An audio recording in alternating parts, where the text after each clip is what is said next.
महिलाओं का कमाना कोई बहुत बड़ी उपलब्धि नहीं है और हमें यह बात समझनी चाहिए। हम इतने टॉक्सिक माहौल, इतनी टॉक्सिक सोसाइटी में जी रहे हैं कि हमें महिलाओं का कमाने को ही एक बड़ी उपलब्धि बनाकर पेश कर दिया जाता है। जब भी कोई महिला कमाने लगती है तो लोग कहने लगते हैं कि देखो कितनी बड़ी उपलब्धि है इसके लिए। पर असली उपलब्धि कमाने से कहाँ मिलती है?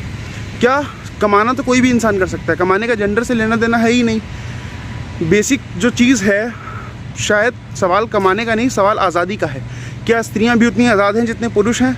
क्या स्त्रियों को भी अपने जीवन के निर्णय लेने का स्वतंत्रता है जैसे पुरुष ले सकते हैं जो स्वतंत्रता पुरुषों को होती है? शायद नहीं। तो इतने बेसिक राइट्स को ही, उनके बेसिक अधिकारों को ही एक तरीके से मोड़ दिया जाता है कि वो आज़ाद हैं।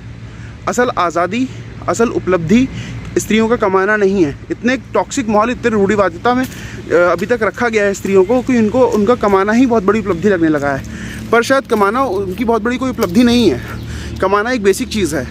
बाहर विदेशों में स्त्री पुरुष बराबर कमा रहे होते हैं, वहाँ जेंडर इक्वलिटी जैसे कंसेप्ट्स हैं, इसलिए वहाँ ये चीज़ बहुत बड़ी उपलब्धि की तरह नहीं देखते हैं।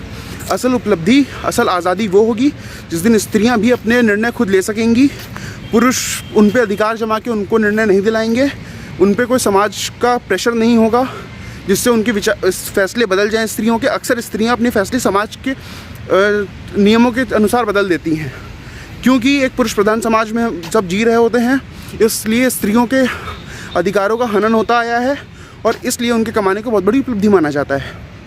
पर शायद हमें सोच बदलनी होगी, क्योंकि बदलाव जो होता है वो हमारे सोचने से, बेसिक अधिकारों को उपलब्धि ना बताने से, उनकी असल आज़ादी को आज़ादी मान के ही बदलाव होगा। क्योंकि बराबरी किसी को ऊपर उठाना नहीं है, दोनों को एक समान स्तर से देखने को हम आज़ादी कहते हैं, उसको बराबरी कहते हैं। और बात यहाँ सिर्फ किसी भी एक चीज़ की नहीं होनी चाहिए, बात होनी चाहिए बराबरी और स्वतंत्रता की, ना कि कमाने को एक उपलब्धि बताना। वो बेसिक चीज़ है, वो कोई भी कर सकता है, उसके लिए जेंडर से कोई लेना देना नहीं होता है। आप लोग अपनी राय कमेंट में ज़रूर दीजिएगा, कैसा लगा आपको ये point of view. I hope शायद मैं थोड़ा बहुत सही होऊंगा, आप लोग कमेंट्स में ज़रूर बताइएगा।